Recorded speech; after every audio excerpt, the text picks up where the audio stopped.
Hello and welcome to the programme from me, David Foster. Countries like to feel that when seismic events happen, they are financially protected.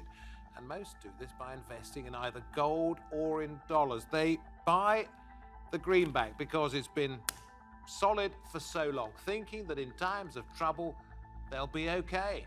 But is that era of the dollar as the world's reserve currency coming to an end? This is Roundtable.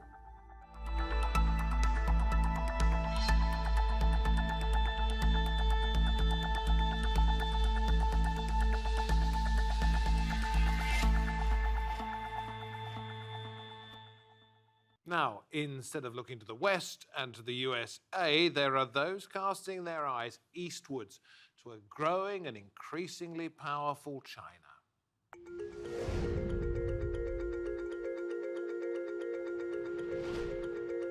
The US dollar is the king of all currencies. It's the world's favourite reserve currency.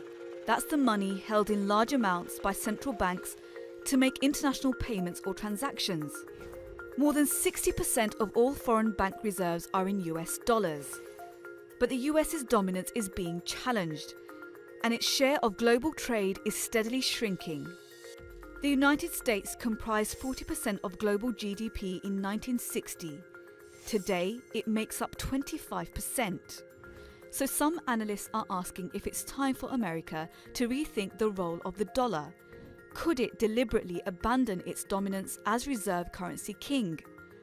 Right now, it can borrow cheaply and its banks benefit.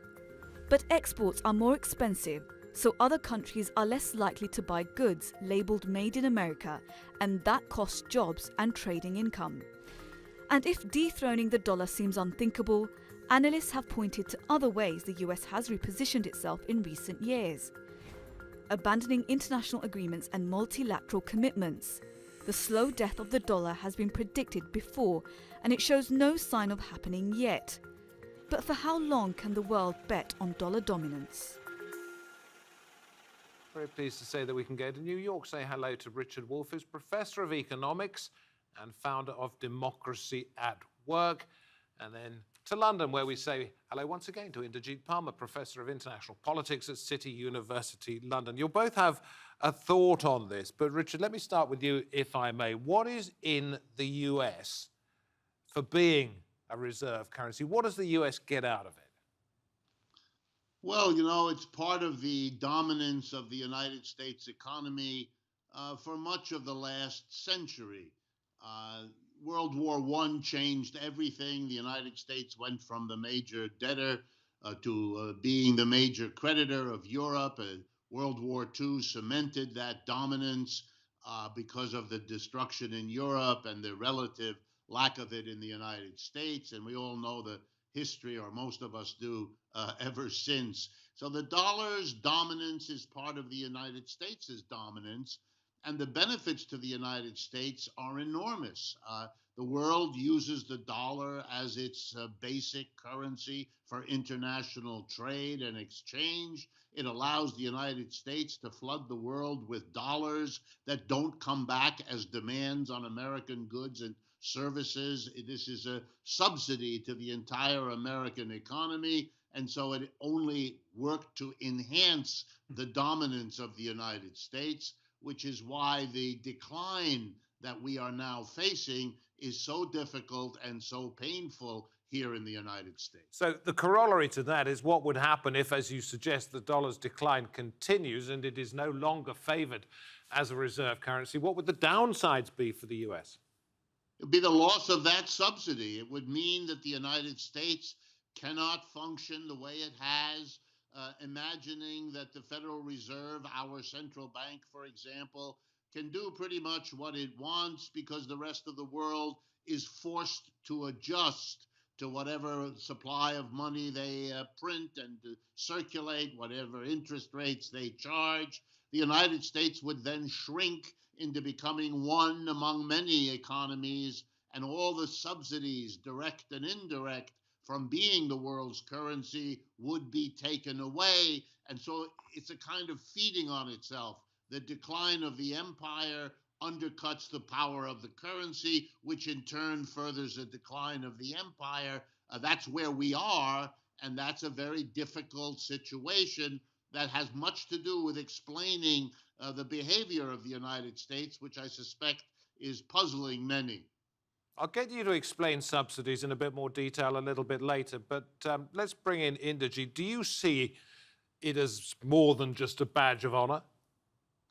Well, absolutely. As Professor Wolf said, it is a very, very powerful basis of an American global role and position, which is occupied for a long time. And I think what I would say is that when you look at the foreign holdings of foreign currency or foreign banks' reserves, 60% of all of those reserves of foreign banks are in dollars. 40% of all US debt is held abroad. That debt equals something like $14 trillion, and the Chinese hold about $3 trillion of it. So what we've got is a currency which is respected by its peer competitor economies. It's held by those economies, and that maintains its strength. And it also means that more than a badge of honor, it actually enables American military power and geopolitical strength to be exercised around the world. So the US, therefore, can wage relatively cheap wars in Afghanistan, for example, for 19 years, in Iraq, which is very, very expensive, because other people are basically giving them their money, buying US treasuries at very low rates of interest. So why is it losing its burnish? Why is it not quite as bright as it used to be internationally? Well, I would take a little bit of an issue in the short run. If you look at the COVID-19 pandemic and the economic crisis which that has inaugurated, more people are buying dollars than they're buying any other currency. The strength of the dollar has gone up against all its peer currency rivals. So, if you like, it remains a store of value. It remains a secure place to keep your money, secure currency in a crisis. And therefore, I'm not sure that in the short run, the United States has actually lost any of its burnish. You could look at the politics of the United States and the political leadership as destabilizing America's predominant position in various ways. But if you look at the Federal Reserve, it moved very quickly as soon as the crisis broke out in order to make sure that international currency exchanges and so on could carry on during the COVID crisis. So what would you say to Richard after what he told us? Well, what I would say is, in the short run, it remains very powerful as a store of value for others.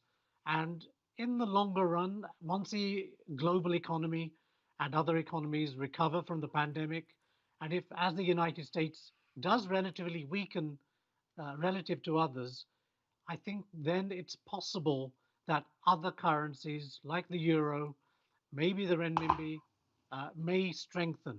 But I'm not sure how long that's going to take. At the moment, what you can see is there's great power interdependence amid rivalry and competition. I'm going to throw that back to Richard in just a moment, but for the benefit of our viewers and indeed for you guys, I'm not going to try and say renminbi very often because I find it almost impossible to do so. We will refer to the Chinese currency as yuan in the same way that we talk about sterling and the pound, if that's okay with you. But Richard, Inderjeet seems to be suggesting that he thinks what you suggest is a little bit exaggerated.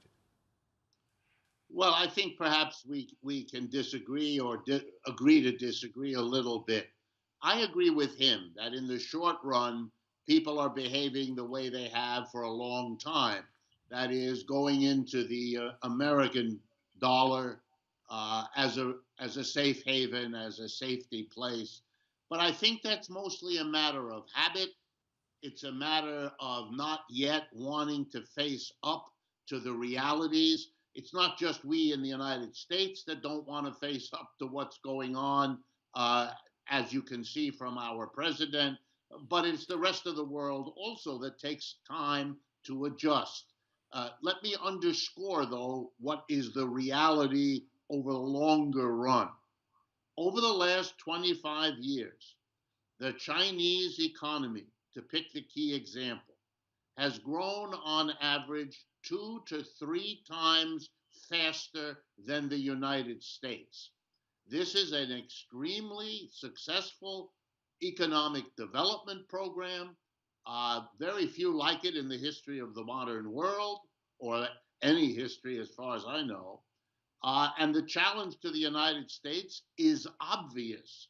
We have seen over the last several years Russia, China, Iran, Venezuela, and many other countries beginning to either think about or actually to substitute international trade settlements in currencies other than the dollar.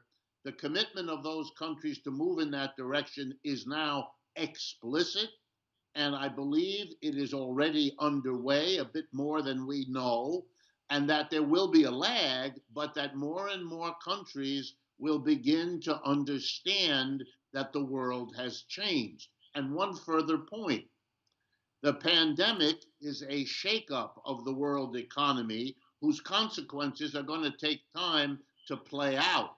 But underlying all of that is this differential performance of the Chinese and American economies, the continuing difficulties of Europe to function as a competitor rival to the other two. I think you're going to see that the United States' steady decline along all measures will be reflected in the decline of the dollar as the international currency. Indeed, I mean, you've taken a close look at what China's been doing. I'm sure you agree with an awful lot of what Richard's saying. But if countries are moving away from the dollar, are they moving towards the yuan in the short term with a view to something big changing in the long term?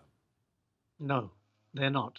I think when you look at what percentage of Chinese currency is held by anybody else in relation to the dollar and the euro and so on, I think the yuan is about 3%. That is nowhere near competitive with the dollar or even with the euro. So what we've got is the possibility of future change and the probability of it, I would say. But I think we're living in a kind of transitional phase, and the direction of that is not entirely certain. We can sort of look at Chinese economic growth and development, but it's never a linear process. We know that Japan also was on a kind of a very, very fast trajectory in the 80s and 90s and has stagnated ever since. And its currency hasn't done particularly, is a good store of value in some ways, but it hasn't really challenged the dollar. So it's not a clear cut to me that anybody wants to hold the yuan as a kind of reserve currency for themselves in any big way. And I don't think it certainly isn't a challenger to the dollar. Well, let's go back 75 years. Richard, I'll come to you in just a moment again on this one to say what you would like to in reply to what Indrajit has said. But 75 years to a place in the east coast of the United States, Bretton Woods, an agreement set up there after the Second World War, to which you've already referred, made the dollar the world's reserve currency. And there's a guy called Ben Steele who's written a book called The Battle of Bretton Woods. He's Director of International Economics at the Council on Foreign Relations. You probably know the book. And he had this to say: the Chinese loved the Bretton Woods story. They see us here in the United States as being the British of the 1940s, a declining imperial power facing economic and political problems that threaten its global position. And they see themselves as being the Americans of the 1940s. Do you believe that the Chinese see this as an opportunity, Richard? Yes, I think the Chinese do, and I think the United States sees it also. And I think that a good part, not all, but a good part of what you have observed in the effort of the Trump administration with its tariffs, with its trade war, with its provocations around the Huawei Corporation, TikTok, WeChat, and all the rest, a systematic effort to slow, to stall this decline that I'm talking about. I think people are aware of it, and they're aware that as the United States declines, the threat of an alternative Bretton Woods, one built around some other currency or basket of currencies, threatens the United States, and that the benefit the United States has gotten from the interaction with China over the last 30 years. And of course, there is lots of interdependency. The problem is there was interdependency between Britain and Germany and between the United States and Germany and Japan and so on before World War II.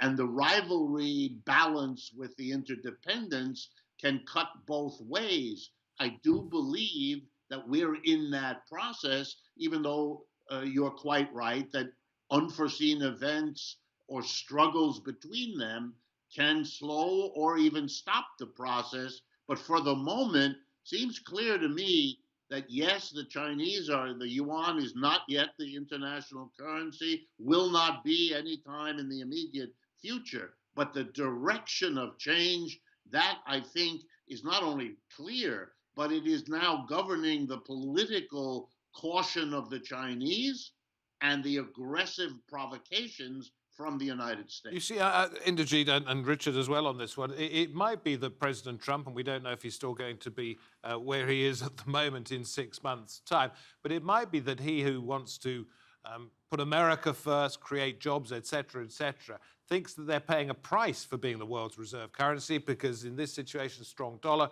exports cost a great deal more. People aren't buying American goods as much as they might. So he might think it's in the country's best interest, perhaps, to allow this moving away from the dollar situation to continue. Well, certainly before the COVID-19 pandemic and the increased value of the dollar, President Trump was wanting to keeping interest rates low in order to ensure that the dollar remained relatively weak and therefore American exports would be more attractive. But since then, he's actually now extolling the virtues of the more powerful dollar for his own kind of electoral interests, given the economy has tanked. But there clearly is a price to be paid to be the number one hegemonic power, because then you have to supply, if you like, the public goods. You've got to be the guarantor of the international system militarily, financially, and in other ways. You've got to underwrite its institutional structures as well, like Bretton Woods and all the IMF, World Bank, and other things that came out of it. There are some prices to be paid, but the United States has probably garnered a lot more dollars that have come back in than they have put out. If I may just go back to something which Professor Wolf very interestingly argued, I think there's a kind of paradigmatic debate here to be had.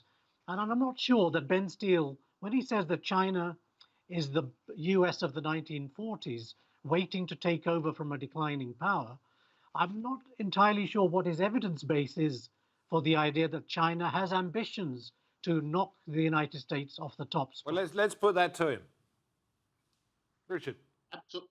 Yes, I think it's a very open question. I think the Chinese are cautious for precisely the reason that they don't want to provoke the United States, a declining power, to do something, if you can allow me, to do something rash, to do something stupid, to do something irreversible to stop the process. And that the United States is doing much in its power to demonstrate to the Chinese and the world that they are quite capable of doing all kinds of unforeseen, unexplained, unusual, provocative kinds of actions. The Chinese do understand that so far time is on their side and has been for a good quarter of a century now, with no end of that process in sight. They're doing better in managing this pandemic than the United States is, and I'm being very polite by saying it in that way. They know that if they can keep the situation from exploding, then they will, in the long run, be better off. So yes, they are not in a rush to displace the United States. That would be a very dangerous policy, given not only the nuclear weapons the United States has, but the destabilized political situation, which is itself unraveling in this country, no matter what the election results turn out to be, that you're dealing with a country that is unstable and becoming more so. You have to be very, very cautious. So you have the irony that even though the direction of change, I believe, is crystal clear for the decline of the United States, You have the Chinese tiptoeing around to let the process continue as it did, not provoke a big symbolic change, and now having to adjust to the United States, which also sees the same direction but wants to stop it and doesn't really know how. So the Chinese, if I could try and simplify this, are perhaps waiting for the house to fall down rather than kicking down the front door. That's right, and are worried that the United States will be indelicate, to be as polite as I know how, in handling its own end of empire. The United States might actually have booby-trapped the house. Inderji, what did Giscard d'Estaing, who went on to become president of France, but when he said this was finance minister, mean when he described being the world's reserves currency as an exorbitant privilege? Well, it is an exorbitant privilege, I would say, that imperial power rests on a wide range of foundations. And I think the American empire probably is incomparable to previous empires because it has, if you like, full spectrum dominance. I'm talking about culture, economy, finance, diplomatic, military, and other. And I think that is going to take a long time to decline fully, as Professor Wolf argues. And I'm not sure, I would go back to that last point that I was making, that I think China is not just not wanting to provoke the United States. China doesn't have the power to do anything very much. It has one naval base other than on its own territories. It has 2 aircraft carriers against America's, I don't know, 11. It doesn't have a string of military bases all around the world. It doesn't have a kind of an armed, like a Warsaw Pact type military camp. It doesn't have an ideology which is broadly shared. It doesn't have a culture which people want to embrace very much. And it's still a developing country in terms of the standard of living of its own population. Although it is expanding in the South China Seas and the Spratly Islands, etc., etc. It's extending its military power outside what many claim to be its own waters. But David, exactly right. That's a bit like saying America's very powerful in the Caribbean and the Atlantic and the Pacific Oceans. The fact is that that's China's neighborhood. That's a normal nation's state security buffer which they're dealing with. They're dealing with their own backyard. That's different from expanding. What is America doing in China's backyard, in the Persian Gulf's backyard, in the North Atlantic backyard, South America's backyard, and so on? It's an imperial power. It has the ability to extend its powers in all kinds of ways far from its shores. China does not. China's still a developing country. It still has which is why perhaps Richard says it's quite happy to play slowly, catchy monkey, etc., etc.